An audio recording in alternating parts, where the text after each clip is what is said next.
श्रीमद् भागवत कथा एवं श्री राम कथा की अमृत वर्षा के लिए भागवत किंकर पूज्य श्री हर्षित कृष्ण जी के YouTube चैनल को सब्सक्राइब करें।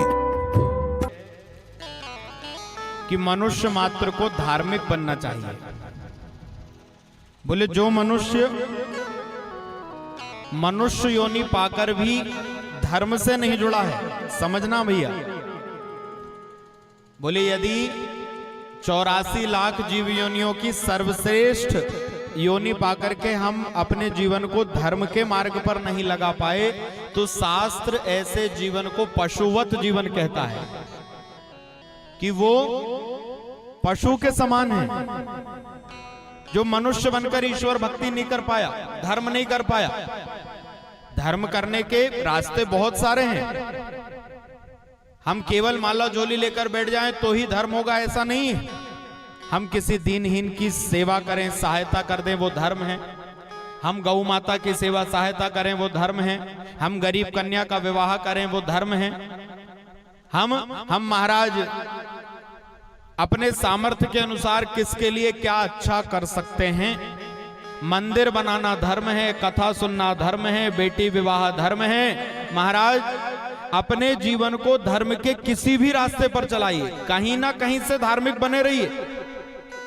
यदि धर्म नहीं है तो हमारे और पशु में कोई अंतर नहीं है महाराज। हाँ, यदि हम अपने बच्चों को पाल रहे हैं तो हर एक पशु अपना बच्चा पालता है महाराज। देख लो आप, गाय हो, बकरी हो, भेड़ हो, ऊंट हो, शेर हो, चाहे जो हो, बिल्ली, कुत्ते, सब। यदि हम संतान पैदा कर रहे हैं तो सारे जीव संतान पैदा कर रहे हैं, अलग काम नहीं है। यदि हम अपना पेट भर रहे हैं तो हर एक जीव खा करके सोता है। भगवान की सृष्टि में ऐसा कोई नहीं है महाराज जो भूखा सो जाए, सबके लिए व्यवस्था है। तो यदि हम अपना परिवार पाल रहे हैं, हम महाराज खा पी रहे हैं, पेट भर रहे हैं, हम बच्चे पाल रहे हैं, हम काम कर रहे हैं, तो ऐसा ये तो हर एक पशु कर रहा है। अब इतना ही करते रहे तो हमारे और पशुओं में क्या अंतर है। हाँ, सुबह उठे, काम धाम पे चले गए, दिन भर काम किया, रात को आए, खाया पिया, सो गए, सुबह उठे फिर काम पे चले गए। ऐसा जीवन कौन का है। शास्त्र बता रहा है कि जो केवल इतने में ही लगे हैं महाराज, अपने परिवार के पालन पोषण में, खुद का पेट भरने में लगे हुए हैं सुबह से शाम तक, बोले ऐसा जीवन महाराज शास्त्र ने गधे का बताया है। गधा अपने मालिक के लिए सुबह महाराज घास फूस खा पी करके दिन भर काम में लग जाता है, बोझा ढोता है, और दिन भर बोझा ढोता है, शाम को आता है, घास खाता है, रात में सोता है, सुबह फिर काम पे लग जाता है। यदि हम बात बात पर झगड़ा करते हैं, कथा कह रही है सुविड वरा होस्ट खरे संसुताहा, 4 पशुओं का उदाहरण देकर के बताया कि ये कृत्य करने वाले इन पशुओं के समान हैं। बोले जो बात बात पे झगड़ा करते हैं, आप देखो कि जो अपशब्द कह रहे हैं, गाली गलौज कर रहे हैं, बात बात पे झगड़ रहे हैं, ऐसा स्वभाव किस जीव का है। बोले ऐसा स्वभाव शास्त्र में श्वान का बताया है, कुत्ते का, कि जहां 2-4 कुत्ते इकट्ठे हुए वहां वो चुप नहीं रहते। तो कथा हमें कह रही है कि हम झगड़ा नहीं करें, हम महाराज अपशब्द नहीं करें, समाज में मनुष्य बन करके रहें।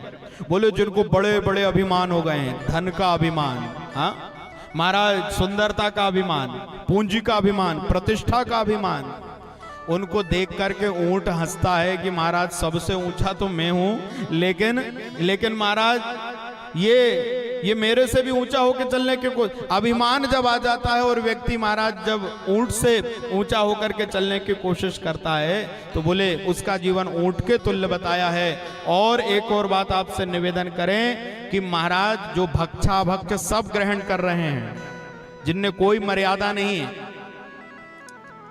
आप विचार करना एक बार कि हम जिन चीजों का सेवन कर रहे हैं, जो लोग मांस इत्यादि खाते हैं, मैं उनसे निवेदन करूंगा कि शास्त्र धर्म तो हमें इसकी आज्ञा नहीं देता, लेकिन जो लोग ना खाने योग्य चीजें भी खा रहे हैं, उनका जीवन किसके समान है। बोले उनका जीवन शास्त्रों में सुअर के समान बताया गया है कि वो अच्छी चीजें भी ग्रहण कर लेती है, महाराज सूकर जो है वो अच्छा भी खा लेता है, बुरा भी, गंदगी भी, नाले में भी चला जाएगा, सब्जियां दे दो तो वो भी खा लेगा, कोई उसकी मर्यादा नहीं है। एक बार कभी विचार करो भैया कि घोड़ा क्या खाता है, एक बात बताओ। अच्छा, घोड़ा क्या खाता है? घास। हाँ देखो माता जी बोल रही घास खाता है। घोड़ा घास खाता है। आप घोड़े को 10 दिन तक भूखा बांध के रखो और महाराज घास के बजाय उसके सामने थोड़ा सा मांस डाल दो, घोड़ा मर जाएगा लेकिन मांस खाने वाला नहीं है। और शेर क्या खाता है? मांस। बोले शेर को आप पिंजरे में कोड़ कर रख लो महीनों तक और महाराज उस शेर के सामने घास डाल दो, लेकिन वो मांस खाने वाला शेर घास कभी नहीं खाएगा, घास खाने वाला घोड़ा मांस कभी नहीं खाएगा। लेकिन मनुष्य तो महाराज पशुओं से भी बदतर हो गया है। मांस मिले तो मांस खा ले और महाराज रोटी मिले तो रोटी। क्या जीवन जी रहे हैं हम? कोई स्तर ही नहीं बचा। अच्छा, दूसरी एक और बात आपको बताता हूं कि जहां पे मरने के बाद हमारे धर्म में जहां जलाया जाता है इस पांच भौतिक देह को, उस जगह को क्या बोलते हैं बताओ? शमशान, है ना? शमशान में देह को जलाया जाता है। और जहां पर महाराज गड़ाया दफनाया जाता है उस जगह को क्या बोलते हैं? कब्रिस्तान। हाँ? जहां पे दफनाया जाता है वो कब्रिस्तान है और जहां पे जलाया जाता है वो शमशान है। तो जो लोग मांस खा रहे हैं ना, वो क्या करते हैं? बोले पहले तो महाराज पशुओं को मारते हैं, हिंसा करते हैं, पहला पाप। और मुर्गा हो, बकरा हो, आदि आदि कोई भी जीव हो, तो पहले तो उस जीव को मार करके पाप करते हैं, हत्या कर देते हैं। और दूसरी बार जैसे मनुष्य महाराज जलाया जाता है तो जलाने वाली जगह को शमशान कहते हैं। बोले ऐसे ही उस मांस को अग्नि के ऊपर रख के जब ये जलाते हैं तो वो जगह शमशान बन जाती है और दफनाने वाली जगह को कब्रिस्तान कहते हैं। बोले उस बना करके उस मांस को जब ग्रहण करते हैं, पेट में दफना लेते हैं तो शरीर कब्रिस्तान बन जाता है। इसलिए महाराज हम लोग ऐसे अपराध बिल्कुल ना करें। धर्म हमें इसकी आज्ञा नहीं देता, हमारे शास्त्र, हमारे महाराज नीति नियम हमें ये नहीं सिखाते। मनुष्य शरीर मिला है, देव दुर्लभ योनि है महाराज।